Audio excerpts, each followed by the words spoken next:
Alright, welcome everyone for the second video of my meta events refresh. Now this time it's gonna be in the Auric Basin, or sometimes some of you prefer to call it Auric Basin. But anyway, it doesn't really matter, how you want to pronounce it. I mean, like it's mean the same thing anyway, right? So we understand what it is, and that's okay. So in Auric Basin, there will be some smaller events that will lead up to the big event, which is the meta, and it's similar to the verdant brink, but it's not in the same context in day and night cycle, because like this is completely different map. So the day and night cycle is only tailored to verdant brink, and it doesn't in it, like those cycles are not in tie with any other map, so it's on its own. So like just ignore the day and night cycle mechanics from the verdant brink. The mechanic for the Auric Basin is a little bit different, and I'm gonna get into that. So just a little bit of overview about this map. Alright, so before I go into the meta event and the mechanics behind the meta events, I'll just give you a little bit of the story for this map and why does it exist in the first place, for those of you who are interested in knowing a little bit more about the map. But I also not going to give too much away, because that will ruin your gaming experience in terms of knowing the storyline, and also like what will lead to the understanding of the of why do we have this certain race or this certain map in the first place. And so the background story of this map is about the there was not is, because like that dragon is no longer exists. There was a dragon called Glint, and she used to be a lieutenant of the elder dragon, the crystal elder dragon called Calcatoric. Now she defected from the army of from Calcatoric, and so she joined up with the human interior to protect against the good of Tarir world in general. And so why did she defect from from Calcatoric, and why did she join up with a human to protect against the threat of the elder dragon? That questions, like if you ask me that question, I would not, like if you ask me personally, like in the private message, then I'll answer that. But in this video I'm not gonna go ahead and spoil for you, because there are materials out there in the game, and also there are materials on the Wikipedia, and also in the novel books that Arianet is also selling them as well. And it will explain to you why did she defect, and what exactly was her motive on helping the human, and also for any other species like the shark to fight, or not fight, but to protect Tyria against any threat of the elder dragon. So in that context, then I would prefer you to take it to read the materials that are available for you in game. It's all over the games, that you can find them on the stories and etc. And there's also a lot of them on Wikipedia, and also novel as well, for those of you who are interested in reading more about Guild Wars franchise storyline in general. So anyway, she defected from Calcatoric, and then she recruit some Tyrians into this map, and she named them the Exalted. The beings that we are going to be encountering in this map is called the Exalted. And the Exalted, the purpose the whole purpose of the Exalted is to protect Tyria from the threats of the elder dragons when the time is right. And so that's what they was recruited for, and that is their sole purpose. And so it's more like Glint is their creator in a sense. And so the city of Tarir, this is the headquarter of the Exalted, was built many years ago. So I don't know the exact numbers, but from what I heard from other people, it would be at least 150 years or it can go for like 200 years, because Guild Wars 2 is 200 years from the event of Guild Wars 1. So without giving any without spoiling too much of the storyline, that's all I can say about why Tarir exists in the first place, and why do we have the exalted being in the first place. Because that's what it is. That's what they build them for. I mean, that's what Glenn recruited them for, to protect the threats from the Elder Dragons. Yeah. So in interior, yeah. So yeah, that you'll be fighting. You will find the storyline to be quite interesting in this, and also the architect behind the Tarir, the Forgotten City, is really really amazing. Like seriously, for those of you who have not been to this map, let me just show you a really quick look of the Tarir architecture. For those of you who already seen this, feel free to just skip this, but I'm just gonna show you just a little bit of the map itself. Oh, and the modem is gonna close the yeah, that's fine, because before the meta events, there will be some pre-meta events for this map. But before I'm gonna get into that, I'm just gonna quickly show you. You see this? You see how like in my personal opinion, this is probably the most beautiful map in the game. Like honestly, the architect is just spot on, and the effort that I put into making this map is just so damn gorgeous. Like seriously. So yeah, I actually, when I first came into this map, I was amazed. But anyway, without wasting any more of your time, I'll be getting into the pre-meta events, and also the meta event for this map. So the pre-meta events, well, why do I call it pre-meta events? As always, I mean, like, it's the same for any other Hearthstone maps. There will be a tier mechanic that built inside this, and I already covered in the Verdant Brink, but if you haven't watched my Verdant Brink video, I will explain it again. So you have like starting from tier 1, and then if you get into tier 4, which is the maximum level, then it will give you the better reward. And so that's sort of what drives a lot of people to try and organize a good attempt for the maps to be able to get that reward level. And so that will subsequently that will give you a lot of good loot and stuff like that. And so but you need to be able to get into 200% participation, because if you get into 200% participation, the chance of you getting a better reward is higher. That's almost like guarantee for you to get the best rewards at 200%. If you have anything less than that, then the lower. So it's common sense. So yeah, that's it for the tier reward. Now I'm going to be covering the pre-meta events. Now the meta event will be happening in the middle of the of this map, and it's in the headquarters of the exalted Tarir, the Forgotten City. So it will be happening right here, right where I am standing. There are going to be four gates: the west, the east. Sorry, I have to go clockwise first. The north, the east, the south, and the west. And the meta event, the meta again will be happening in the middle of of this map and in the city itself. And so there will be one group going in the north, one group going in the east and south, and then another one in the west.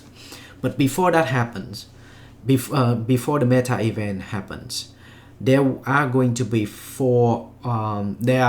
like several, like, well, not several, but there are quite a few number of pre-meta events that will lead to the point of the meta event. And so if you do them, and if you get like 200% participation, and on top of that, if you get the tier 4 on the pre-meta events, you get more loot than just participating in just the meta event. So that's what I would highly recommend people to do. Now for the pre-meta events, there are going to be 4 watches that you can do. You can pick one of them and you can follow up and doing with the NPC. Now similar to the Verdant Brink, but not in the same mechanics of day and night, because the day and night cycle mechanic doesn't exist in this Auric Basin map, and it's all about following the NPCs for the pre-meta event, following the NPCs and just do those events.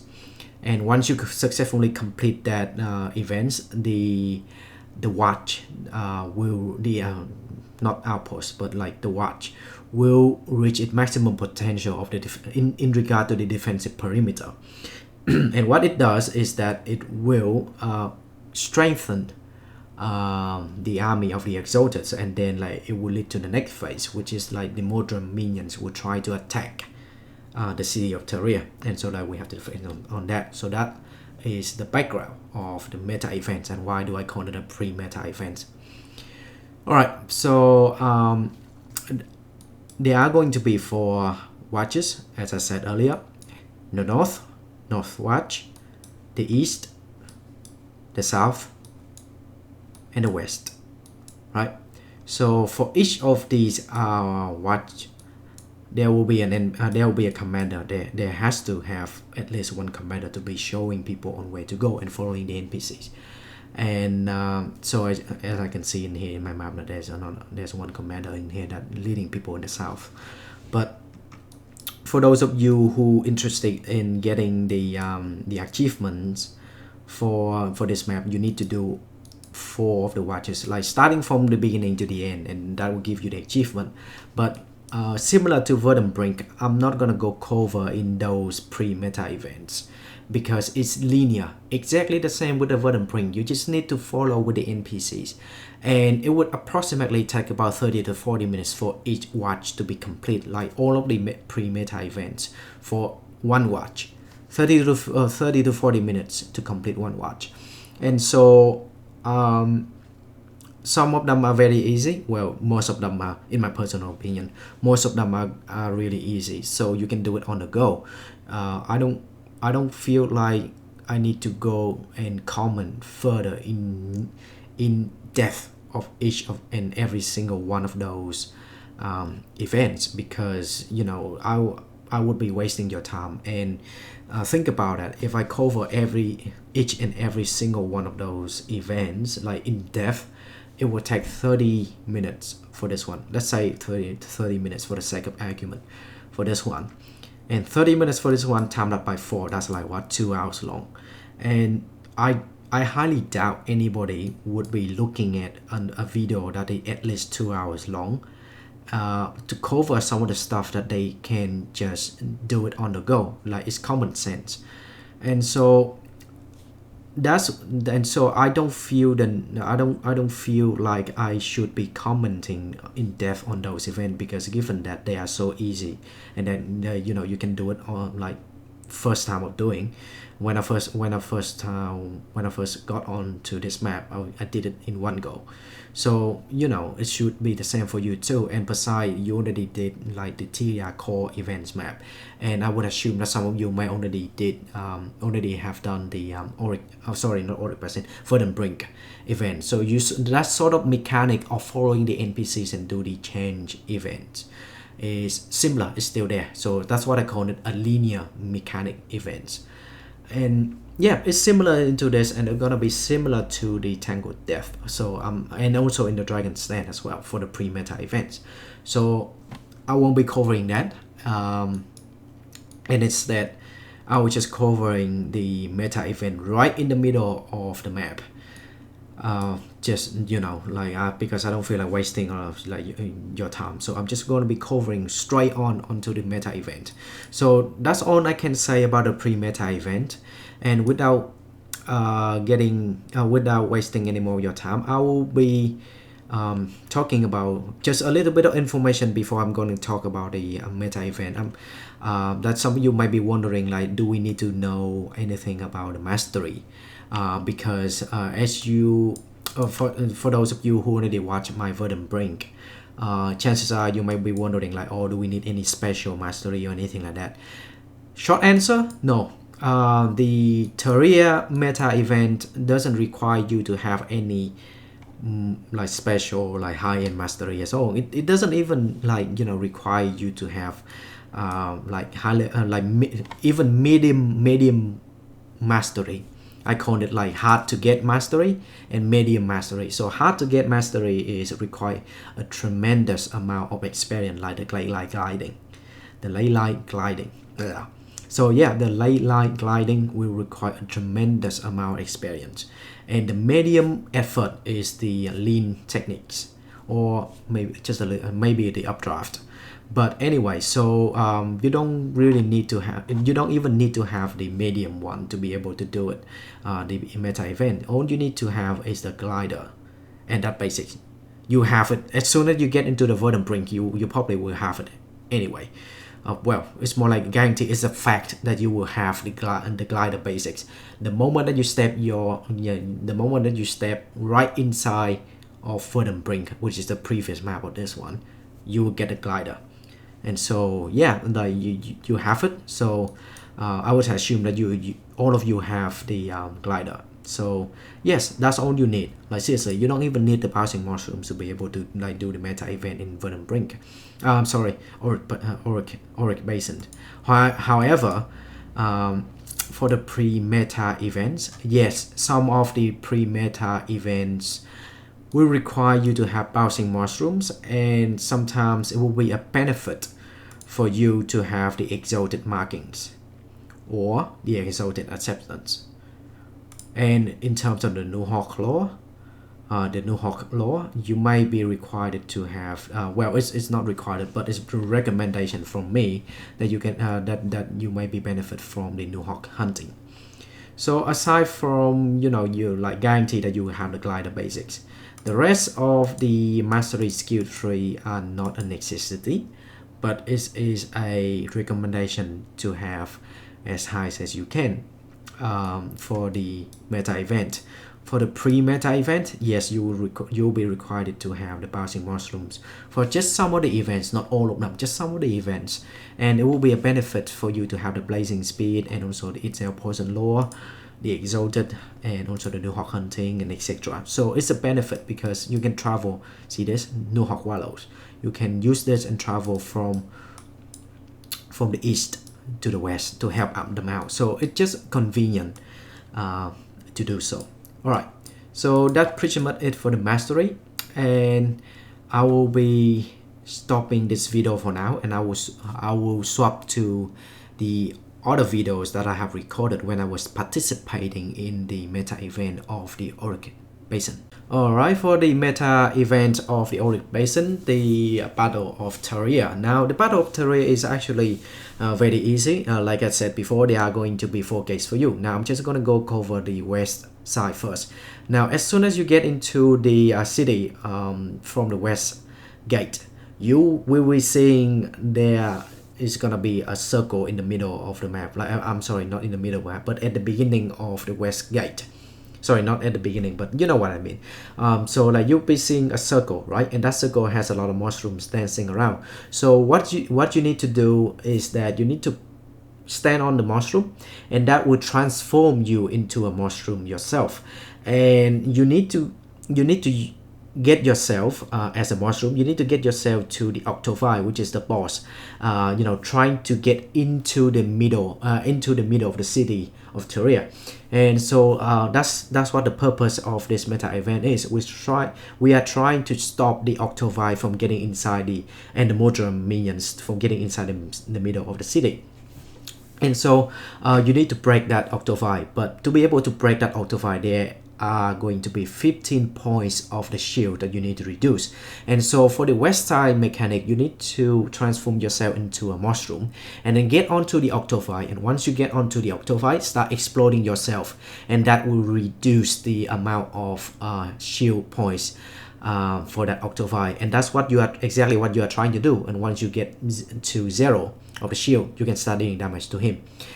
Now that's it for the west side, and I'm gonna go ahead and cover with the north. Now for the north mechanic, well, it's a little bit different, or I should give this as an overview first before moving on to the west side, but whatever, it's not too late. So for each and every single one of the gates, there will be a different mechanic. So the mechanic for the north will be different from the mechanic of the west, the east, and the south.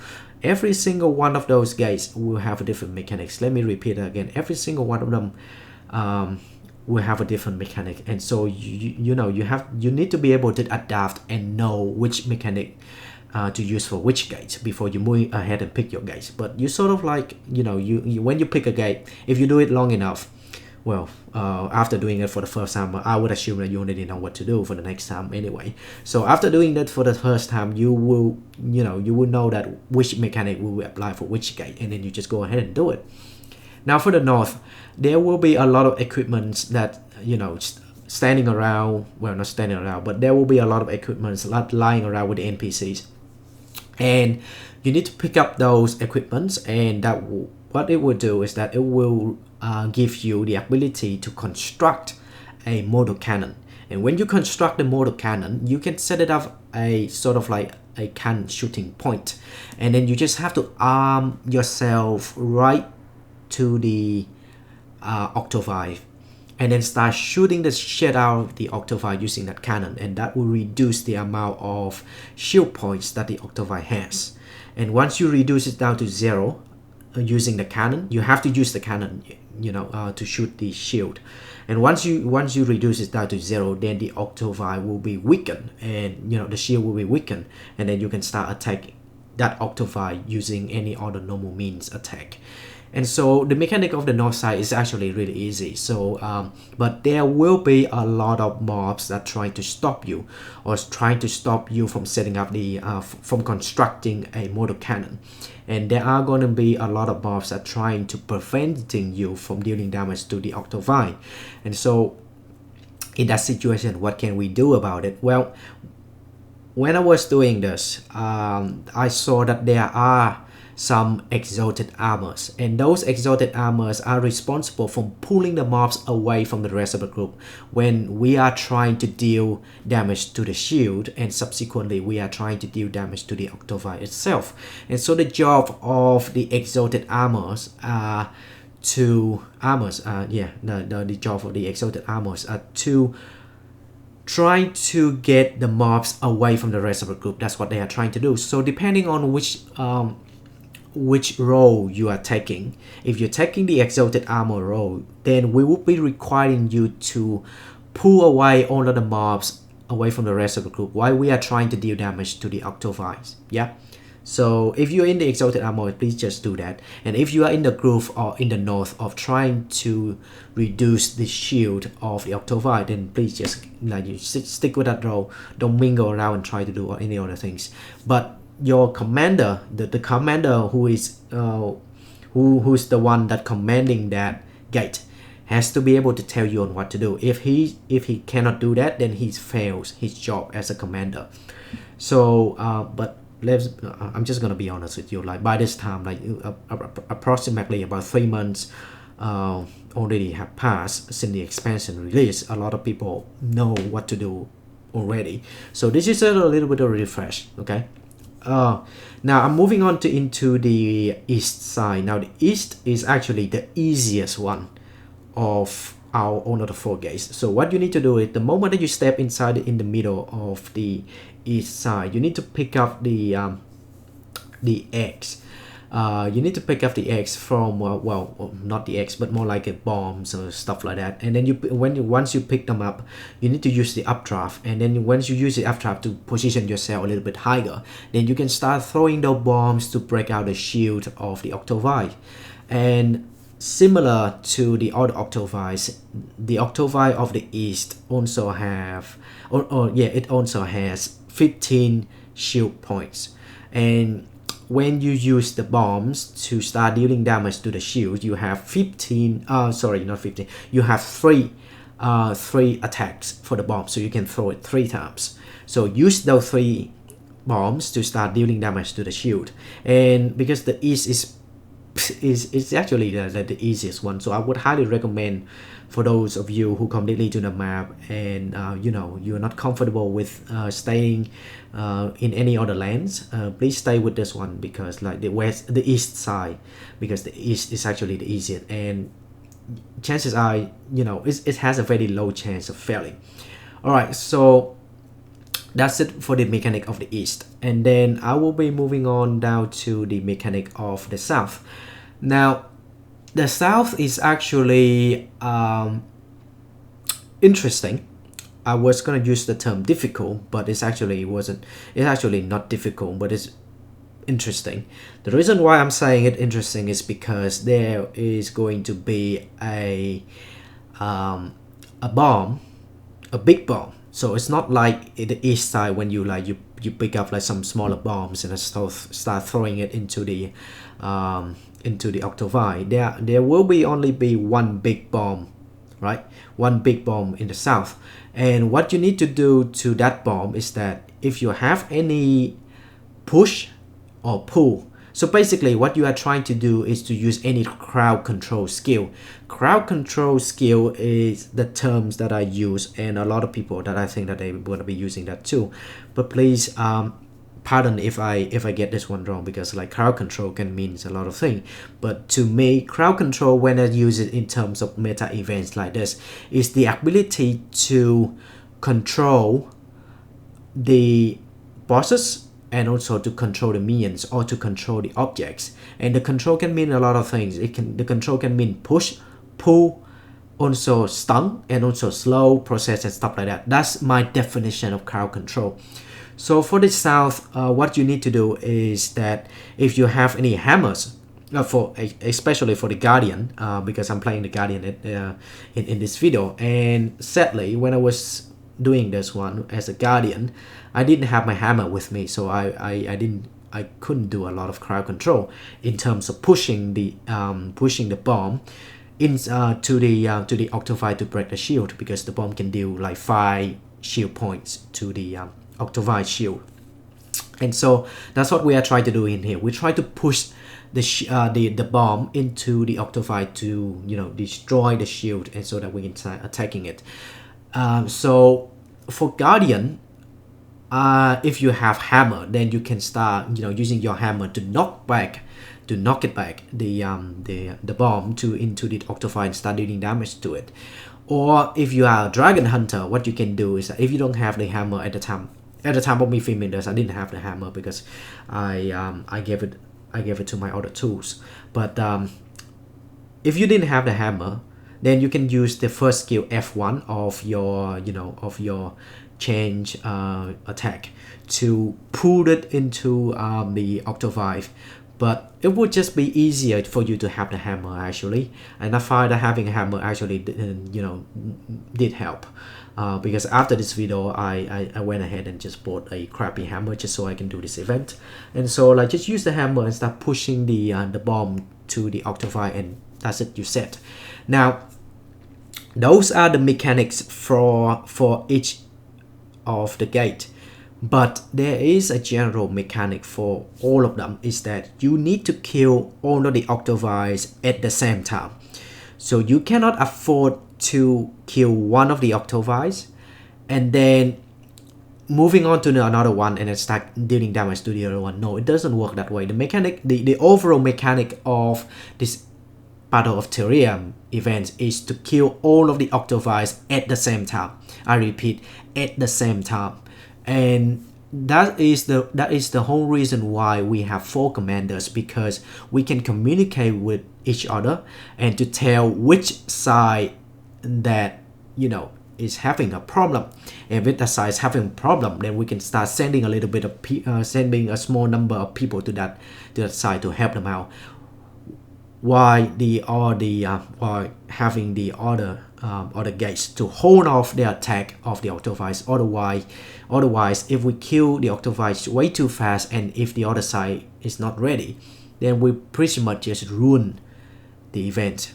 Yeah, because like if we kill the octovi too fast, there is going to be a time limit for that octovi. So say for example, like if I kill the west too fast, and the rest of the octoviles are not ready. So if I kill the West too fast, then the West will, there is time limit for the West to regenerate. And if that regeneration is faster than the killing speed of the octoviles, that will mark as a fail event, and you don't want that to happen to the team. And that's precisely why we have 4 commanders in the group to be able to do it effectively. And so that's the overall for the mechanic of the Battle of Tarir meta events. So see, it's not really that difficult. It's just coordination is the key, and I can assure you this coordination is the key for every single meta event in Hearthstones. And that's not only just Verdant Brink or Auric Basin. It applies for Tangled Death and Dragon's Den, and that same principle can also apply for raiding as well. And so after you successfully complete the Battle of Tarir meta event, the exalted people, what they will do is that they will reward you with your effort by opening up an underground treasure room. And that underground treasure room has a lot of good loot inside it, and I can assure you this, that like by the time you'll be like shitting yourselves. It's like, holy shit, that's a lot of good stuff in there. Like, I mean, I should be doing this more often. And yes, that's precisely why a lot of people, they prefer to do the Auric Basin, because there's a lot of good loot. So if even more than Dragon's Den, like I can assure you there's a lot of people they prefer, like a lot of people that I know of and my personal friends with they prefer to do the Auric Basin.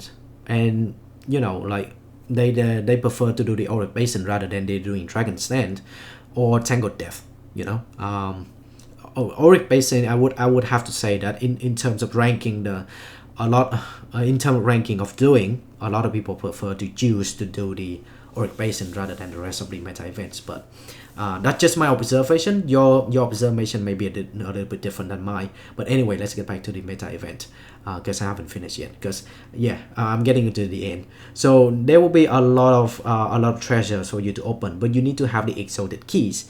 And how do you get the exalted keys? Well, the exalted keys are being rewarded to you by completing any pre-meta events or the meta events. So there are 3 ways that you can get it, or you can do the storylines, or you can also do the hero points challenge, or you can also do the mini games. So there are several ways that you can get into the to do the exalted keys. But the most common way that a lot of people they do, like including myself, that I just do the pre-meta events before the event of the Battle of Tarir, so that it will give me a lot of exalted keys. Well, not a whole lot, but it's something at a decent amount. And I usually, this is just my recommendation, feel free to change it to your liking, because the way I use my exalted keys is that I use it on the great exalted chest, or the biggest one, which is the grand exalted chest. I use it in terms the order of ranking that I use my keys on are the grand exalted chest. That's definitely is the first one that I will use it. Then I will spend it on my great exalted chest, and the last one is the normal exalted chest. But if I don't have any keys left, then I will just ignore the exalted chest, and I will just spend all of my keys onto the grand exalted chest, because the grand exalted chest will give you a lot of stuff. And then second to that is the great exalted chest. So depending on how many keys you have, you may change it to your liking. So but I would highly recommend you to be spending your keys on the grand exalted chest first before spending it onto the great exalted chest. And if you don't have enough keys, just please completely ignore the exalted chest, the normal one, because like in terms of loot, the grand exalted chest, they give you a lot of stuff. And then second to that is the great exalted chest. All right, so that's all I have to say about the meta event in the Auric Basin. And I will include a link down in the description on the timer so you guys can check it out. So when it will be available, and also if you have any questions, feel free to give me the feedback, and I will try to improve it. And as always, this is my first time doing this content for the meta event maps in Hearth of Thrones. I make another video for Verdant Brink, and I'm gonna make another one for Tangled Death and Dragon's Den as well. However, because this is my first time doing this kind of series, so there no doubt will be some mistakes that I will make during my recording. So if that was to be the case, and if you see anything that is wrong, and you know the correct way of doing it, or you have any suggestion for me to do it, feel free to let me know, and I will try to I'll put it in the description so that people can see. If necessary, if the mistake is is if I make a silly mistake, that has a significant impact on the video itself, then I will take down the video and I will start redoing it again. But appreciate for any feedbacks, and as always, enjoy, have fun, and good luck with your loot, and I will see you later.